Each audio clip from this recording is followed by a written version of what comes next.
السلام عليكم ورحمة الله وبركاته. أحبائنا في الله مشاهدينا الكرام، أهلا وسهلا بحضراتكم. انتهت بالأمس فعاليات المؤتمر الاقتصادي الكبير الذي ضم أكثر من 120 دولة. هذا المؤتمر الاقتصادي باتفاقياته بالتنمية والدعم والاستثمارات هو يتعدى هذه الأبعاد إلى ما هو أبعد من ذلك بكثير. هو دعوة للسلام، هو دعوة للتآلف، هو دعوة للم الشمل، هو إعمار وليس تخريب، بناء وليس هدم، هو سلام وليس إرهاب. هذا المؤتمر بهذه المعاني الجميلة وما هو أكبر منها بكثير منبعه الأصلي الاقتصاد في الإسلام. الدين الإسلامي هو مصدر كل الخير وكل النفع للبشرية. عن أهمية الاقتصاد بالإسلام انتظرونا بعد الفاصل.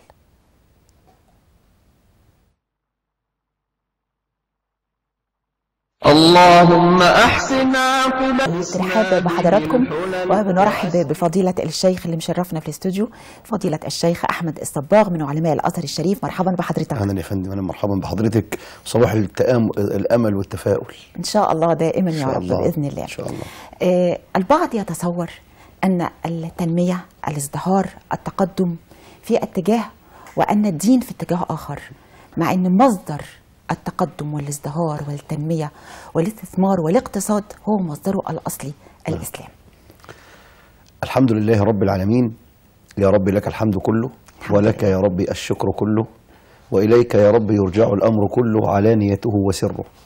وأشهد أن لا إله إلا الله وحده لا شريك له، وأشهد أن سيدنا ومولانا محمد صلى الله عليه وسلم صلوات ربي وسلامه عليك يا سيدي يا حبيبي يا رسول الله. ومن أولها كده صلى على الحبيب قلبك يطيب. هذا هو الشعار. أفضل الصلاة والسلام. ولا يحلى الكلام إلا بذكر سيدنا النبي عليه الصلاة والسلام. النبي صلى الله عليه وسلم. تفضل. عايز أقول لحضرتك الإسلام قمة المدنية، الإسلام قمة الازدهار، الإسلام قمة التقدم، الإسلام صالح لكل زمان ومكان. تعالي نشوف في القرآن ربنا يقول إيه. ما فرطنا في الكتاب من شيء. ربنا يقول في القرآن وكل شيء فصلناه تفصيلا. يعني الإسلام يا أستاذتنا بعض الناس يصف الإسلام بالجمود، بعض الناس يصف الإسلام بالتأخر. لا لا لا لا، والله لا تقدم ولا ازدهار ولا نهضة ولا حضارة إلا بالإسلام. حتى كل شيء ممتد من الإسلام. الاتيكيت اللي بيقولوا عليه موجود في الإسلام. أكيد. الاقتصاد برضه موجود في الإسلام. الطب موجود في الإسلام. الهندسة موجود في الإسلام. ليه؟ ده ربنا هو الذي أكمل هذا الدين وأتمه. قال تعالى اليوم أكملت لكم دينكم وأتممت عليكم نعمتي ورضيت لكم الإسلام دينا. يعني كل شيء يتصف بالإسلام. احنا حقيقة ينبغي علينا أن نصبغ الحياة كلها بالإسلام. صبغة الله ومن أحسن من الله صبغة. احنا محتاجين يا أستاذتنا الكريمة، وده في غاية الأهمية، محتاجين الطبيب المسلم، محتاجين المهندس المسلم، حتى لو كان في أديان غير الإسلام على رأسنا وفي أعيننا، ولكن نريد الالتزام. ومشكلتنا دلوقتي يا أستاذة إن الناس فاهمة نقطة مهمة فهما خاطئا إلا من رحم ربي. يا جماعة العمل عبادة، الدنيا كلها عبادة. الناس فكروا قول الله عز وجل بعد ما نصلى على سيدنا النبي صلى الله عليه وسلم وما خلقت الجن والإنس إلا ليعبدون ما أريد منهم من رزق وما أريد أن يطعمون إن الله هو الرزاق ذو القوة المتين. الناس فكروا من العبودية لله داخل جدران المسجد عبارة عن سجادة صلاة ومذبحة في الإيد وحج وعمرة وزكاة وصيام. نعم، دي العبادات الأساسية، ولكن السنة تقول العمل عبادة. أيوة. وتقول الدين المعاملة. شوف النبي صلى الله عليه وسلم يعلمنا حتى قضية التعامل في المعاملات. يقول إيه؟ أد الأمانة إلى من ائتمنك ولا تخن من خانك. يعني إيه يا أستاذة؟ يعني العبادة مش في المسجد، لا لا لا لا، وأنت في هندستك أنت في عبادة، والطبيب اللي في المستشفى هو في عبادة. حتى شيء عجيب، الإسلام جعل أن الرجل مع زوجته في المعاشرة الطيبة الحلال برضه في عبادة. شفت الدين، شفت قمة الجمال في الدين. جميل. سيدنا النبي صلى الله عليه وسلم يقول إيه؟ الصلاة والسلام وفي بضع أحدكم صدقة. البضع أعزكم الله العلاقة الحلال بين الرجل وزوجته. فالصحابة تعجبوا زي ما احنا تعجبنا كده، يقولوا يا رسول الله أيأتي أحدنا شهوته مع امرأته وله بها صدقة؟ يعني نتمتع وناخد اجر كمان. صلى الله عليه وسلم. عليه الصلاة والسلام. فالنبي قال لهم ارايتم ان وضعها في حرام عليه وزر؟ قالوا له طبعا نعم. قال كذلك ان وضعها في حلال فله بها صدقه، يعني له بها اجر. شوف الدين المعامله في ايه يا استاذه، التعبد. النبي يقول حتى اللقمه تضعها في امراتك، تمسك المعلقه واللقمه كده وتحطها في بق زوجتك لك بها صدقه. شفت الدين؟ جميل. ديننا عجبا لهذا الدين الذي يجعل تبسمك في وجه اخيك صدقه. فقضيه بقى الدين اتفضلي.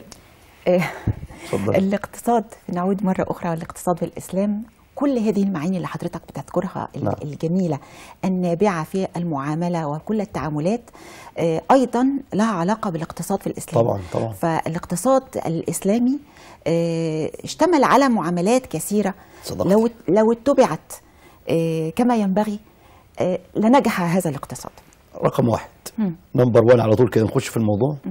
أن من سمات ومميزات وعلامات وأمارات الاقتصاد الإسلامي قضية التعبد اللي احنا بدأنا بيها. يعني ايه التعبد يا أستاذة؟ يعني أنا بمشي في يا ربنا قال لي فامشوا في مناكبها وكلوا من رزقه. ولما تكلم عن الصلاة قال ايه في صلاة الجمعة؟ يا أيها الذي وإذا نودي للصلاة من يوم الجمعة فاسعوا إلى ذكر الله وذروا البيع. سيبوا الدنيا شوية واذكروا الله كثيرا لعلكم تفلحون. فإذا قضيت الصلاة فانتشروا في الأرض وابتغوا من فضل الله. سيدنا عمر بن الخطاب، ودي قمة الاقتصاد، كان بيقول إن السماء لا تمطر ذهبا ولا فضة. يعني علينا أن نسعى ونجد ونجتهد. ومن هنا قال رسول الله صلى الله عليه وسلم لو أنكم توكلون على الله حق توكله لرزقكم كما يرزق. ده الاقتصاد اهو. يرزق الطير، حتى الطير عنده اقتصاد. تصوري لرزقكم كما يرزق الطير تغدو خماصا، في أول النهار البطون فارغة وتعود بطانا في آخر النهار البطون ملأ. ليه؟ لأنها أخذت بالأسباب.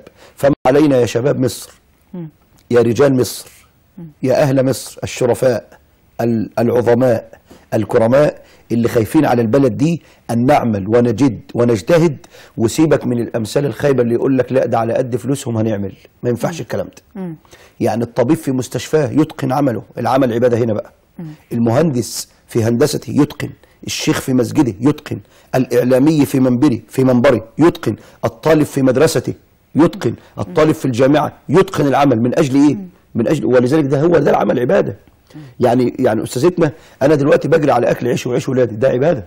حضرتك متبوئة منبر إعلامي، ده عبادة، طالما أنا بسخره لطاعة الله وليس في العمل الذي أقوم به شيء يغضب الله سبحانه وتعالى، فهو ده قمة الاقتصاد، قمة العبودية لله سبحانه وتعالى. ومن هنا الدين المعاملة.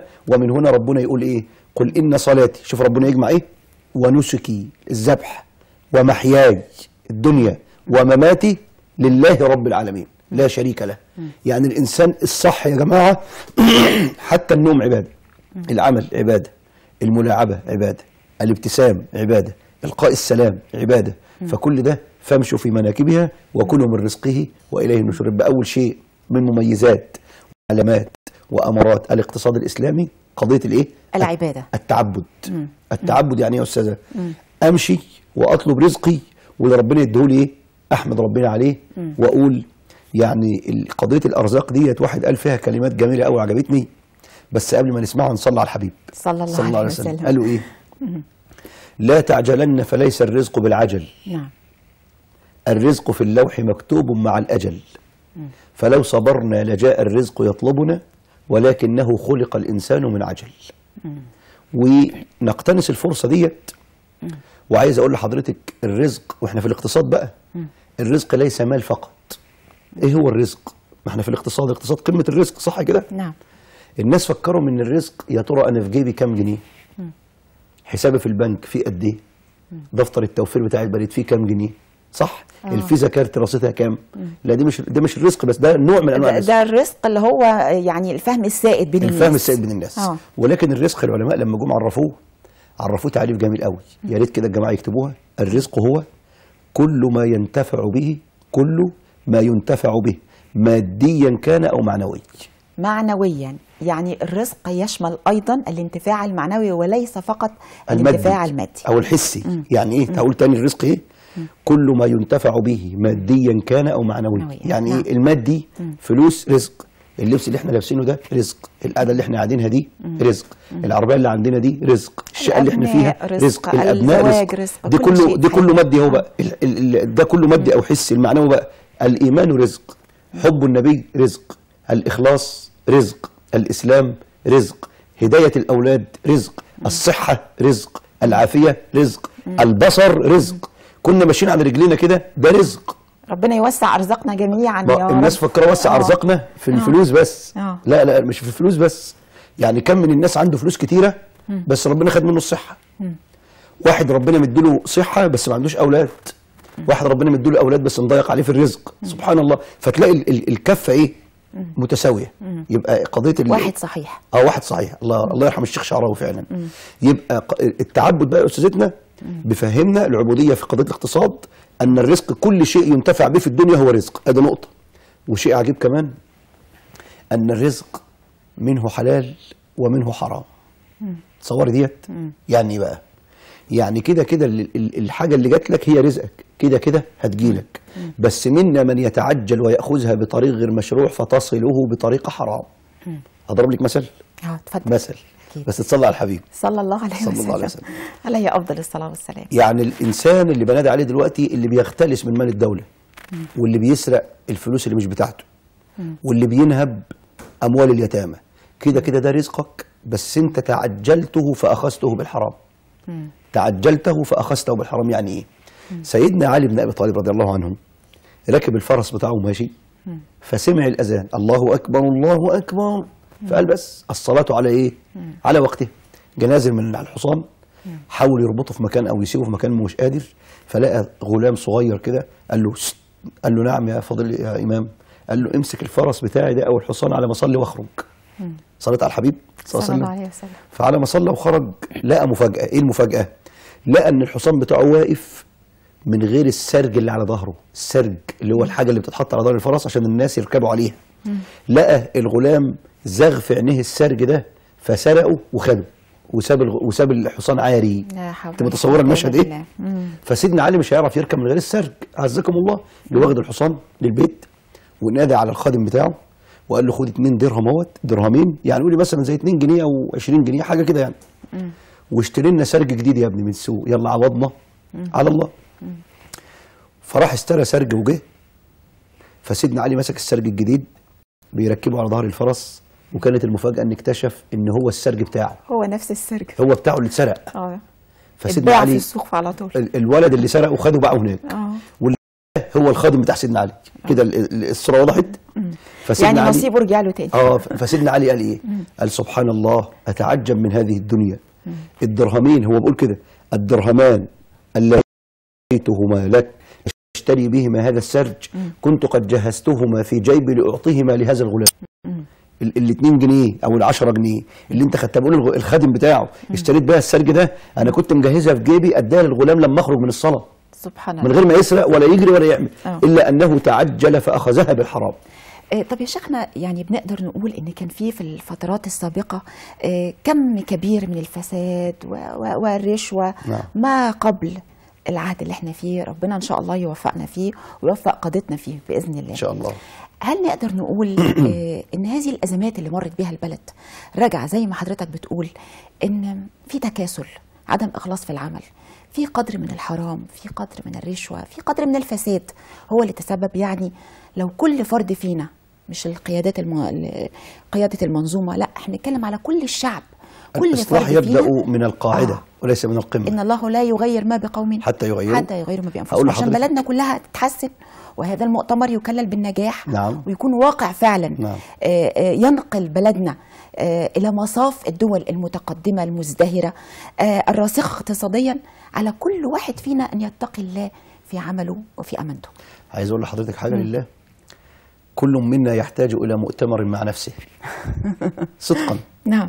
دائما الناس وبعض المتخصصين إلا من رحم ربي ينظرون إلى أن الإصلاح الاقتصادي حتى يبدأ من القمة. لا أنا أقول الإصلاح يبدأ من القاعدة، من الأسرة. بالظبط. ما تقعدش تقول ده الرئيس كذا، ده الوزير كذا، ده الحكومة كذا، وأنت فين؟ أنت عملت إيه للوطن؟ أنت عملت إيه للبلد؟ ربيت ولد كده يطلع على الكتاب والسنة مخلص لهذا البلد؟ ربيت بنت تكون تحتاج يعني تعلمت الستر والعفاف والادب والاحترام عشان تبقى تربي لنا الاجيال اللي جايه. هو ده بقى الاخلاص والتفاني للوطن. تمام. ولا بتروح شغلك وتزوغ منه وتجري، ولا بتعمل اجازه مش عارف مضروبه، ولا مش عارف ايه. لا، ما هو ده الوطن، هو ده البلد. ولا بعدي من المترو كده وبضحك على نفسي واقول يا عم الناس كلها بيعدوا ببلاش. لا، انت مسؤول. ولا تزر وازره وزر اخرى. ولا انا سارق كهرباء من ورا العداد علشان اعزكم الله عشان التكييف ما يدينيش ما هو ده برضه حرام. ما هو مسؤوليه المال العام ده مسؤوليه طامه كبرى. المال العام ده يا استاذ انت عارف يعني ايه؟ يعني مالي ومال حضرتك ومال ولادنا ومال ولاد واخواتنا وازواجنا وقرايبنا يوم القيامه هيجوا يمسكوا في رقبه اللي سرق المال العام ده. هي دي القضيه. انما انا لو خدت مال الاستاذه هتيجي الاستاذه لوحدها تخاصمني قدام ربنا يوم القيامه. انما لما تلاقي 95 مليون جنيه يخصموك قدام ربنا سبحانه وتعالى، يعني ذنوبه تبقى متضاعفه. جدا.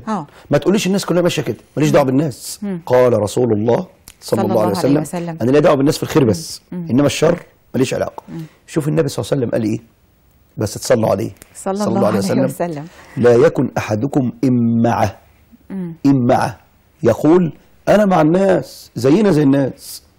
ان احسن الناس احسنت، وان اساءوا اسات. انا ماشي زي الطيار وخلاص. ولكن سيدنا النبي يقول ايه؟ ولكن وطنوا انفسكم ان احسن الناس ان تحسنوا، وان اساءوا ان تجتنبوا اساءتهم.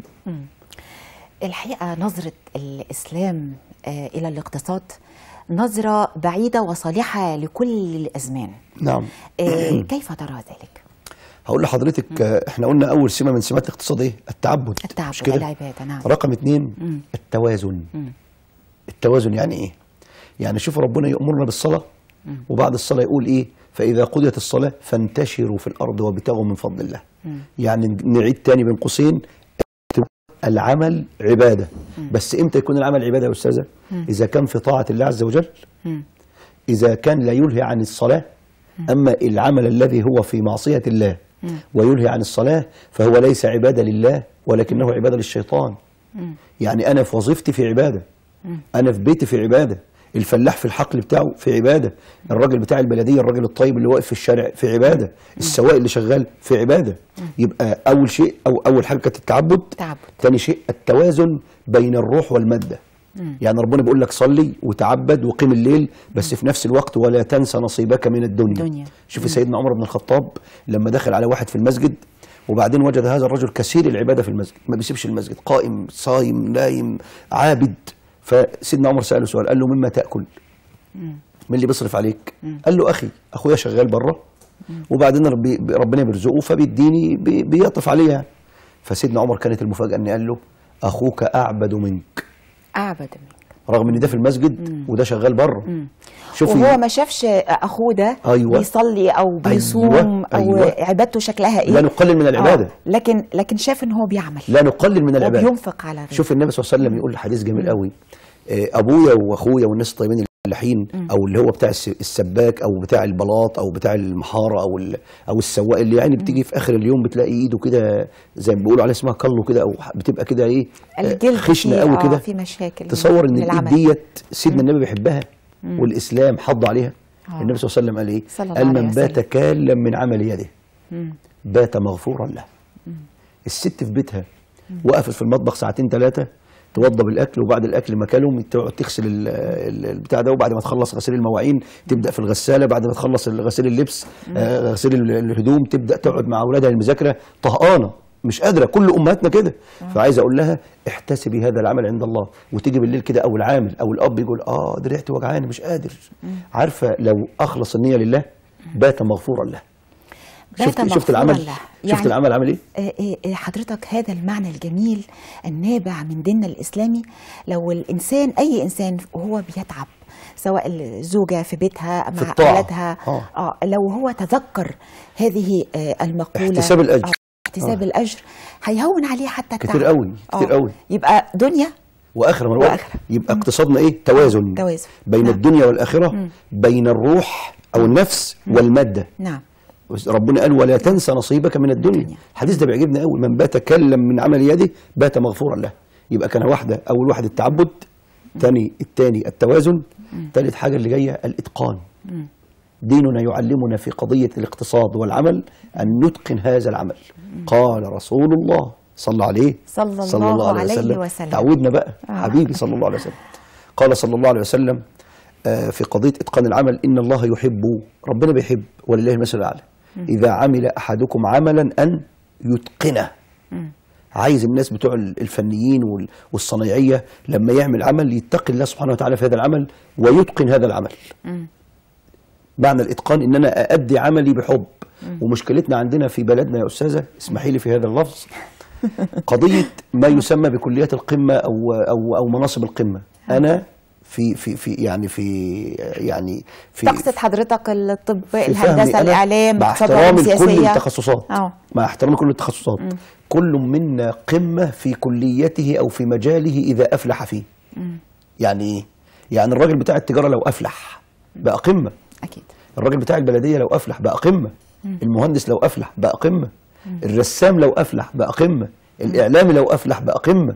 إنما إحنا بسينا في أذهان أولادنا وبناتنا إن ما دخلتش طب تبقى فاشل، إن جبت هندسة تبقى فشلك قليل، يعني إيه، تبقى أقل. طب لو جبت تجارة يا خبر مش هتنفع. طب لو دخلت حقوق تبقى باظت الدنيا. طب وليه؟ ما تسيب كل منا يضرب بسهمه في الدنيا، وكل منا يؤدي حظه في الدنيا بحب.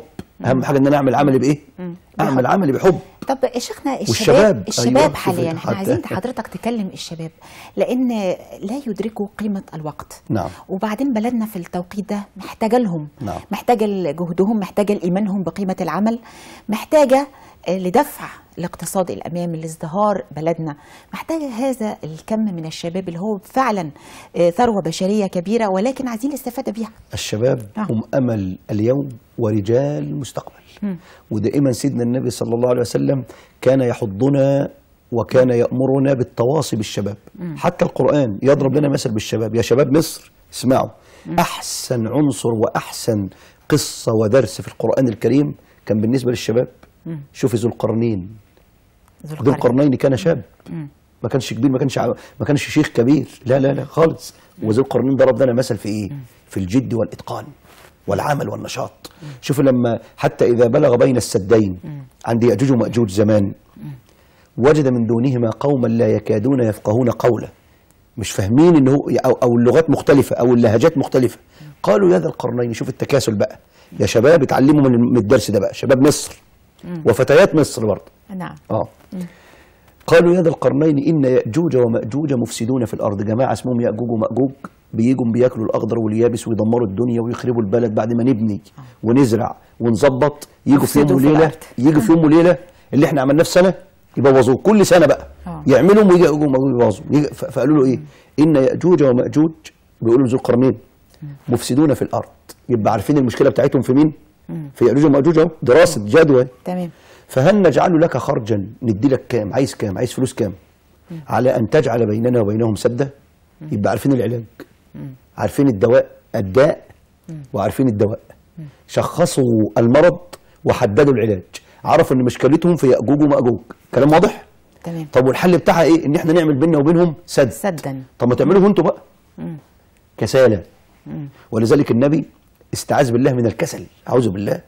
كان يقول اللهم اني اعوذ بك من العجز والكسل. ده حضرتك ده هذا الدعاء الجميل ده في اذكار الصباح والمساء سيدنا النبي عليه الصلاه والسلام. اللهم اني اعوذ بك من الهم والحزن، واعوذ بك من العجز والكسل، واعوذ بك من الجبن والبخل، واعوذ بك من غلبة الدين ومن قهر الرجال. احنا كنا طلبة في المدينة الجامعية اثناء التعليم الجامعي، كنا نكتب كده قاعدة قدامنا على الحيطة كده عشان تنشطنا. كنا نقول ما ننساش ابدا، كنا نقول الكسل يؤدي الى الفشل. كل واحد بيجي يكسل، لان دايما المذاكره بتبقى تقيله على النفس. كل واحد بيجي يكسل يفتكر انه هيفشل، يشتغل. كل مجتهد نصيب. لكل مجتهد نصيب. سبحان الله. فاحنا عايزين بقى نقولوا قضيه ايه؟ قضيه الشباب. فالجماعه بتوع اللي هناك في عند يأجوج ومأجوج قالوا مشكلتنا في يأجوج ومأجوج وعلاجنا ان احنا نبني سد. طب ما بنوتوش ليه؟ كسلانين يا خيبانين. هم دول. عارفه تنابلة السلطان؟ تمام. في ده مثل ضربوا لنا بيه المثل. ففي بعض الشباب الا من رحم ربي برضه زي تنابلة السلطان. عارفه تنابلة السلطان ده عباره عن ايه؟ اقول المثل. تنابلة السلطان دول كانوا جماعه، كان في سلطان وعنده جماعه من البواط او من الخدم او من الناس اللي شغاله في القصر كسلانين او تنابله قوي، ياكلوا بس. فالمهم قال لك احنا هنحكم عليهم، هنحفر لهم حفره ونردم عليهم ونموتهم لان ما لهمش ايه؟ ما لهمش. طبعا ده كلام ممنوع في الاسلام، كلام في السابق يعني. فحفر الحفره وجاي حاططهم فيها وخلاص هي ايه؟ هيردم عليهم. فقبل ما يردم عليهم قال لهم ما فيش في نفسكم حاجه؟ قالوا له والله احنا جعانين ناكل قبل ما نموت. فنزل لهم اللي هو العيش المقدد اللي باللغه بتاعتنا اللي هو بيقولوا عليه المفقع ولا بيقولوا عليه ايه؟ العيش الناشف قوي ده. خليك معايا مش كده؟ مش متذكره الاسم بس. العيش الناشف قوي ده. فالمهم مسكوا العيش كده قبل ما يموتوا بياكلوا العيش لقوه جامد قوي. فقال لهم طب استنوا هنجيب لكم ميه تبلوا فيها العيش علشان ايه؟ عشان تاكلوه. فقالوا يا عم احنا لسه هنبل العيش، اردم يا عم واخلص. فهم دول كسلوا. والعياذ بالله. شفتي هم دول بقى. طب يا شيخنا الناس او الشباب اللي بيبقى فيهم صفه التكاسل ده مش هيوصلوا ابدا لحاجه ابدا. يعني الدوله مهما عملت هتعمل لهم ايه طيب؟ لو طلعت السما الدوله والشاب متكاسل لا يسمن لا يغني من جوع. المهم بقى فالجماعه بتوع ذو القرنين قالوا له مشكلتنا في يأجوج ومأجوج خلاص المرض اهو وعلاجنا عايزين نبني سد. تاخد كام يا ذو القرنين وتبني لنا السد؟ بعض الشباب الكتير بيعمل نفس القضيه دي بالظبط، التكاسل كله. اللي مولود في بقه معلقه ده زي ما بيقولوا. فطلع باباه او مامته جابت له العربيه وجابت له الشقه واتجوز، فما تعبش ما عرقش ايده ما تعبتوش، ما جاش اخر النهار مرهق. لذلك بعد الزواج بشهور تلاقيه طلق زوجته والبيت اتخرب. ليه؟ لان الحاجه جات له يعني الكلام واضح ولا ايه؟ لا واضح طبعا. فعايزين الشباب يجدوا ويجتهدوا. واللقمه الجميله قوي يدرك قيمه العمل. كل اللقمه ما تبقى من عمل ايدك وعرقك بتلاقي لها طعم. سبحان الله. سيدنا النبي قال صلى الله عليه وسلم قال ما اكل احد طعاما قط خيرا من ان ياكل من عمل يده. وان نبي الله داود الملك كان ياكل من عمل يده. فالجماعه قالوا له يا ذو القرنين مشكلتنا في يأجوج ومأجوج والحل في السد، تاخد كام وتبني لنا السد؟ فسيدنا ذو القرنين سبحان الله. ودي بقى بنادي على المسؤولين في الدوله يطوعوا الشباب. يطوعوهم ازاي؟ يفتحوا لهم فرص عمل برضه عشان الشباب مش كل المشكله عند الشباب. محتاجين فرص عمل، محتاجين مشاريع يشتغلوا فيها، كل حسب تخصصه وكل حسب ما يهوى. فسيدنا ذو القرنين قال لهم ايه؟ لما قالوا له تاخد كام؟ قال ما مكنني فيه ربي خير. اللي عند ربنا بالنسبه لي احسن. مع العلم ان سيدنا ذو القرنين اي مبلغ يطلبه كان هي ايه؟ كان هيجيب له. كان شوف العفه رغم ان ربنا مديله قوه الا انه عنده عفه. قال ما مكنني فيه ربي خير فاعينوني. شوف بقى فاعينوني بقوه. بدا هو يعمل فيهم ايه؟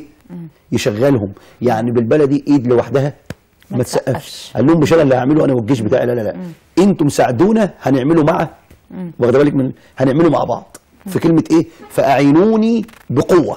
عايزين نقول للشباب انادي على شباب مصر وكاني يعني لسان حال الرئيس ربنا يبارك فيه ووفقه ولسان حال الحكومه ولسان حال الدوله. تنادي على شباب وبنات مصر وتقول لهم فاعينونا بقوه. اعينونا يعني ايه؟ مش بقول لك سيب مذاكرتك واطلع اشتغل، لا.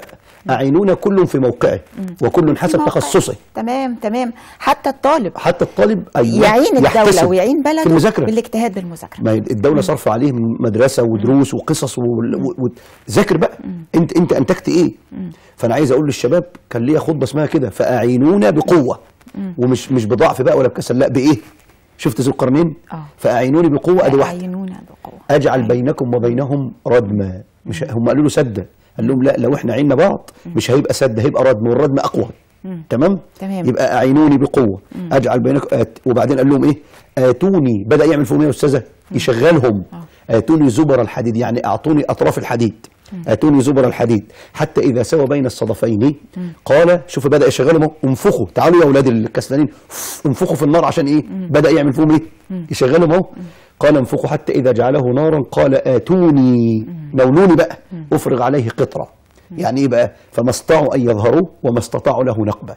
ذو القرنين اللي هو يأجوج ومأجوج بعد الراجل ذو القرنين ما بنى السد جم يخربوا البلد تاني ما ايه؟ ما عرفوش الى وقتنا هذا. السد موجود لوقتنا هذا. الشاهد ايه بقى؟ ان على الشباب ان يعمل ويجد ويجتهد، وعلى الحكومات ان تراعي هذا الشباب وهؤلاء الفتيات وتفتح لهم فرص عمل وفرص عمل متكافئه. كل بس مشكله بعض الشباب عندنا ان كل واحد عايز يخلص المؤهل بتاعه ويبدا يشتغل يبقى مدير. يمكن عايز يبقى مدير، عايز يقعد على مكتب. يمكن يا شيخنا التراجع اللي مصر كانت في وقت من الاوقات ان شاء الله مصر لن تتراجع. يعني كان بسبب هذا التكاسل. لو نفتح القرآن ونعمل بهذه الآيات. نعم. ويعني نتخذ من القرآن وقل اعملوا هدى نعم. هدى لينا ان شاء الله باذن الله تعالى. عشان اسم حضرتك هدى يعني. مها. مها استاذه مها، ربنا يحفظك. نلتقي بكم بعد الفاصل مره اخرى ان شاء الله.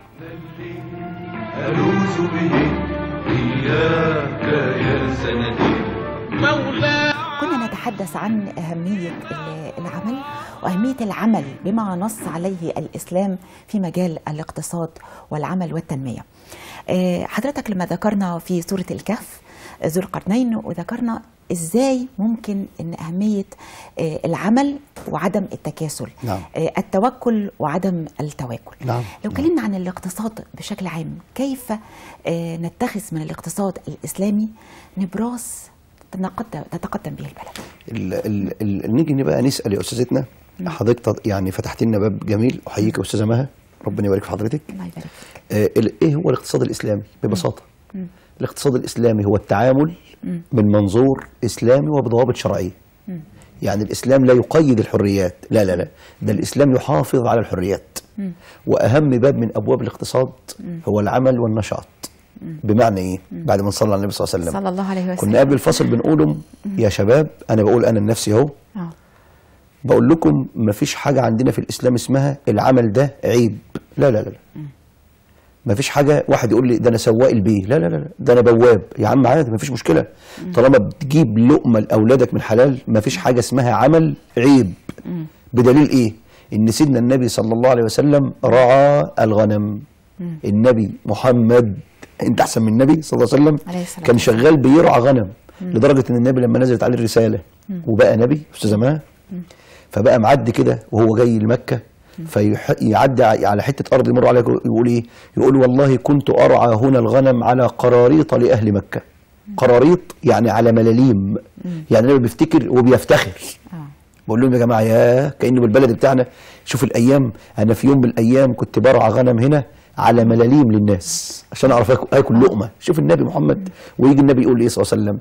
ما من نبي الا ورعى الغنم. لكن بعض الشباب عايزين يشتغلوا قاعدين على مكاتب ويبقوا رؤساء وزعماء، لا مش كده. السلم لا يبدا من الاعلى، السلم يبدا من الدرجه الاولى. اصعد السلم بدايه وبهدوء، المهم على الانطلاقه. وكانوا يقولوا زمان اللي يمشي 1000 كيلو او 1000 ميل بيبدا بايه؟ بيبدا بخطوه. ابداوا يا شباب، لا تتكاسلوا، لا تعجزوا، توكلوا على الله وقولوا بسم الله. كل في مجاله، وكل في عمله، وكل في تخصصه. مفيش حاجه عندنا تخصص احسن من تخصص. اللي يفاضل ايه؟ الاتقان. اللي يفاضل ايه؟ ان انا احب المهنه اللي انا شغال فيها واتقن فيها العمل لله سبحانه وتعالى ولصالح هذا الوطن ولصالح هذا البلد. ليه؟ لان الانتماء للوطن وخاصه مصر، رحم الله مصطفى كامل حين قال لو لم اكن مصريا لوددت ان اكون مصريا. نعم من ربنا ان ربنا جعلنا في هذا البلد الطيب، هذا البلد الطاهر. وحقيقتنا يا استاذه مها، انا مش قلقان على مصر. مصر الذي حفظها هو الله. مهما يقولوا الاقتصاد نازل، لا ده طلع، لا ده ثوره، انا مش زعلان على مصر. والامان حضرتك أنا اللي كان في البلد في المؤتمر. طب اقول لك حاجه، شوف حضرتك هذا المؤتمر شوف الجمال، بنجاحه، شوف الجمال فعلا ادخلوا مصر ان شاء الله امين. الواحد هو بيشوف المؤتمر والله في شرم الشيخ، ربنا يوفق الرئيس والحكومه. الواحد بكى، منظر كده تقشعر له الابدان، منظر مفرح. غيرنا بقى كان يحاول يفجر ويحاول يدمر ويحاول يعطل هذا المؤتمر. حسبنا الله ونعم الوكيل في كل ظالم، وحسبنا الله ونعم الوكيل في كل مدمر، وفي كل قاتل، وفي كل عميل يتعامل ضد هذا الوطن وضد هذا البلد. الانتماء للوطن يا استاذتنا من الايمان. الانتماء للوطن من الايمان. فربنا كرمنا من جعلنا في هذا البلد الطيب. وعايز اقول لحضرتك حاجه من كرم ربنا على هذا البلد. ارسم الخريطه قدامي كده، فوق البحر المتوسط، تحت في الجنوب مش عارف دولة ايه. عايز حضراتكم تبصوا كده على الخريطة وتشوفوا تحت في الجنوب في ايه. كلام واضح؟ وبصوا كده على اليمين دول الخليج العربي ويمة البحر الأحمر في ايه؟ بعد البحر الأحمر في ايه؟ بعد البحر الأحمر في ايه؟ وبصوا كده على ناحية غرب في ايه؟ الدولة دي فيها ايه؟ بدون نتمنى لكل الدول الخير ونتولى لكل الدول ربنا حفظنا. رمانة الميزان في الوطن العربي وفي الشرق الأوسط هي مصر. انظروا لكل جيوش المنطقه اللي حوالينا، كل الجيوش وقعت الا جيش مصر. فاحنا عايزين نحافظ على هذا الوطن بكل ما اوتينا من قوه، لا نحبط.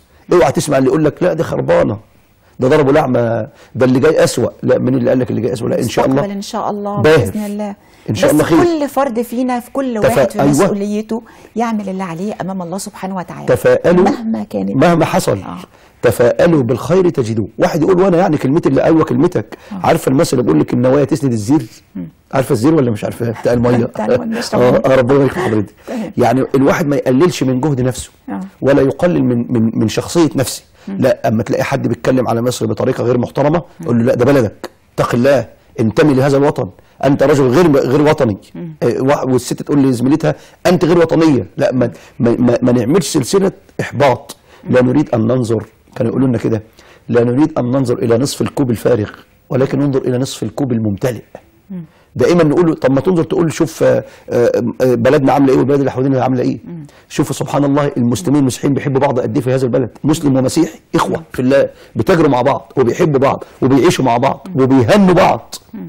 ارادوا كثيرا من الناس ان يقسموا هذا الامر، مش هيقدروا. فمصر ده محفوظه بامر الله، هو الذي قال ادخلوا مصر ان شاء الله امنين. فاسال الله عز وجل ان يكلل هذا المؤتمر بالنجاح والتوفيق والسداد، ويعلي من قدر هذا البلد الطيب المبارك، وان يبارك، دي دعوه من قلبي، ان يبارك ويحفظ ويوفق كل من يريد الخير لهذا البلد، وان يهدي كل من يريد الشر لهذا البلد. ربنا يهديهم ويصلح حالهم ويحفظهم. وبقول لك والله عايز اقول لك اهلك لا تهلك، كانوا يقولوا لنا كده. وسيدنا النبي علمنا حب الوطن في اسمى معانيه. شوفوا رغم ان هم ضربوه اهل مكه، شتموه، اذوه، طردوه، الا ان النبي صلى الله عليه وسلم وقف على مكه كده وهو طالع مش قادر يدخل تاني، فقال لها يا مكه والله اني لاعلم انك احب بلاد الله الى الله واحب بلاد الله الى نفسي، ولولا ان اهلك اخرجوني منك ما خرجت منك ابدا وسكنت غيرك. يعني بقول لها معلش يا مكه، شوف بيكلم وطنه، بقول لها سامحيني معلش انا طالع غصب عني، بفرقك غصب عني، فسامحيني وهرجع لك تاني ان شاء الله. شوفوا حب الوطن. احنا وخد بالك حب الوطن ده من الايمان، حب الوطن من الدين. علينا ان نجد وعلينا ان نجتهد، علينا ان نعمل. المثل يا استاذتنا برضه من ضمن مميزات وامارات اللي هي الاقتصاد الاسلامي الجد والنشاط، وهذا الجد والنشاط ياتي بالعرق. شوف النبي صلى الله عليه وسلم لما قال، من صلى عليه صلى الله عليه وسلم لما قال اعط الاجير حقه قبل ان يجف عرقه. الناس فكروا من الحديث ده موجه الى صاحب العمل. يعني لو انا عندي حاجه واستاجرت حد يعمل لي فيها حاجه، ففكروا من الحديث ده موجه ان انا لما استاجر سين من الناس ادي له فلوسه. اي نعم موجه لكده، ولكن موجه ايضا للي شغال اللي بيعمل، لان النبي ربط الاجر بالعرق. اعطي الاجير حقه قبل ان يجف ايه عرقه. يعني بيقول لك يا اجير اعرق، مش عرق، يعني مش عرق يعني مش عرق، لا، يعني جد، اجتهد، اتقن عملك، وبعد ما تتقن العمل تاخد الاجر. سبحان الله وتعالى. اتفضل. لا اتفضل حضرتك كمان. باقي خصائص ومميزات الاقتصاد الاسلامي. بعض الخصائص والمميزات، احنا قلنا الاول التعبديه مش كده، وبعدين قلنا التوازن، وبعدين قلنا الاتقان، وبعدين قلنا الجد والنشاط وعدم العجز ابدا مهما حدث. بعد ذلك من مميزات الاقتصاد عدم الاسراف.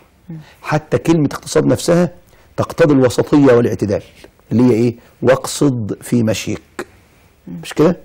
الاقتصاد عكسه الاسراف والتبذير. الاسراف والتبذير ضد الاقتصاد الاسلامي.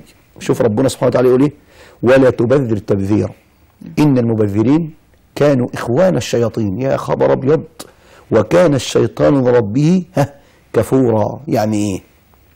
يعني بدل الست في البيت ما تعمل كيلو رز كده ياكلوا نصه، بجد، ما هي دي الطبيعه، ويرموا النص اللي اترمى ده هتسالي عنه قدام ربنا سبحانه وتعالى. فيه ناس محتاجه منه حبايه رز واحده مش لاقيه. اللي يجيب عيش ياخد رغيفين ويرمي 20 30 رغيف في الزباله عزكم الله، ده مسؤول، لان في ناس مش لاقيه رغيف العيش ده. الاسراف في الميه، لما تفتح الصنبور الحنفيه اللي في البيت على العمال وعلى البطال، ده اسراف، ده مش لصالح البلد ابدا. الجماعه اللي شغالين الادوات الكهربائيه على العمال والبطال، وبتنادي الحكومه تقول لك احنا هنعمل لمبات موفره، يقول لك موفره يا عم صلى على النبي، اللي يحب النبي يزق. احنا مالنا ومال البلد؟ طب ده كلام؟ لا حول ولا قوه الا بالله. ده مسؤول، ماليش علاقه بقى، ما تقوليش لا ده انت تبع مين وانت ضد مين. انا تبع هذا البلد واحب هذا البلد وانتمي لهذا البلد. والله، وأسأل الله أن يبارك في هذا البلد. فاحنا مش عايزين لا إسراف ولا تبذير، وفي نفس الوقت لا إفراط ولا تفريط يا أستاذتنا الكريمة، لأن الإسراف ده يهدم الاقتصاد، الإسراف يؤخر البلد، الإسراف والتبذير يهدم الوطن. فاحنا نريد البناء لا نريد الهدم، نريد التنمية والازدهار لا نريد التأخر.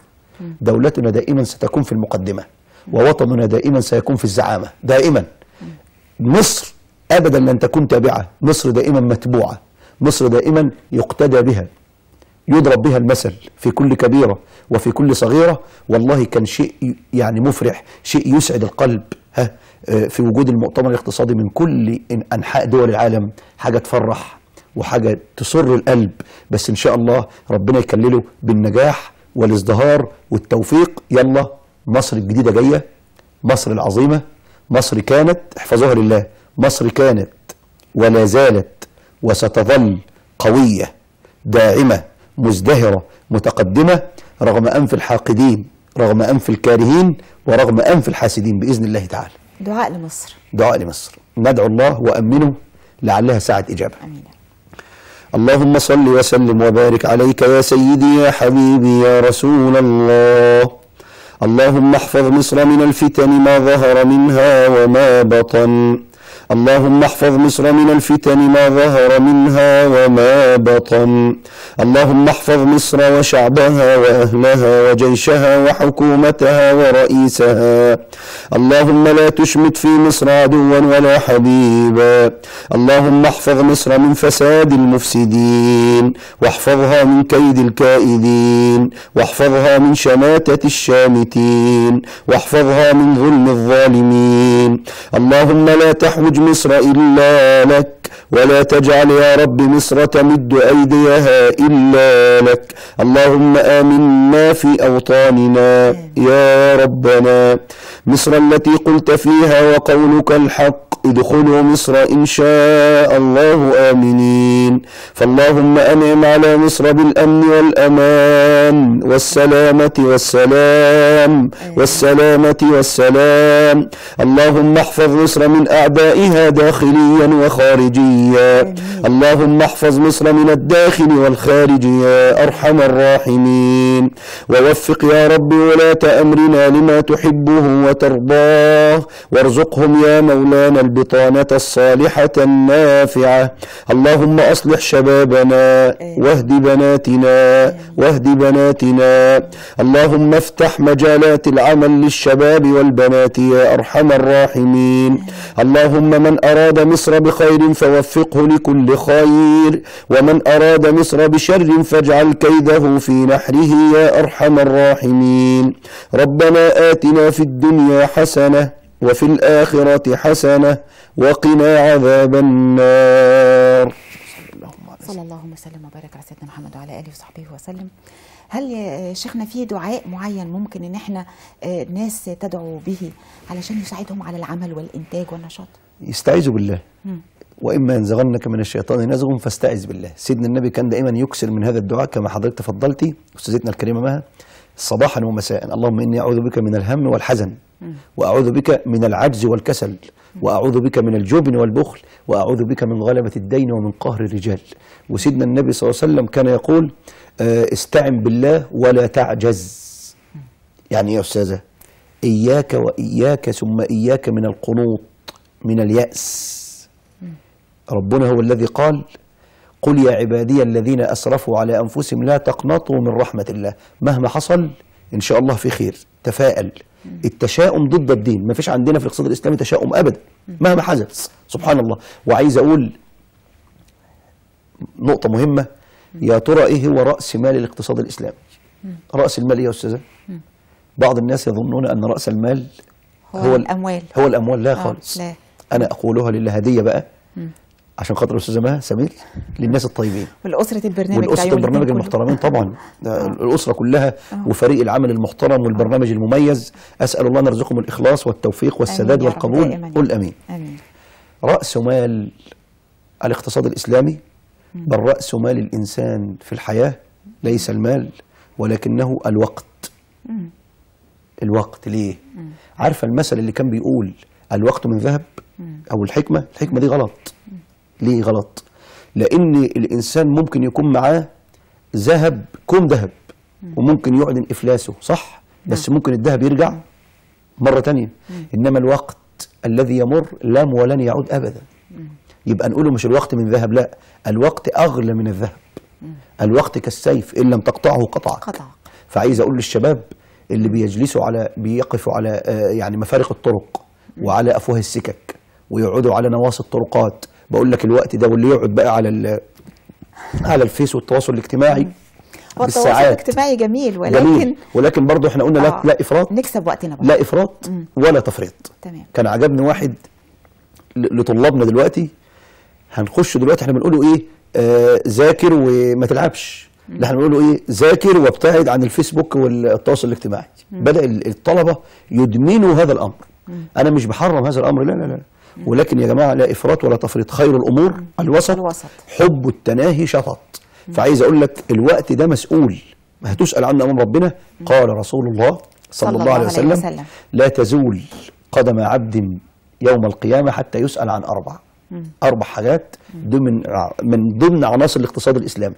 لازم دي اسمهم 4 أسئلة إجباري يوم القيامة، كل واحد يتسأل في لجنة الاختبار بتاعت يوم القيامة. ناخد بالنا اهو من ال4 أسئلة. 4 أسئلة اهو.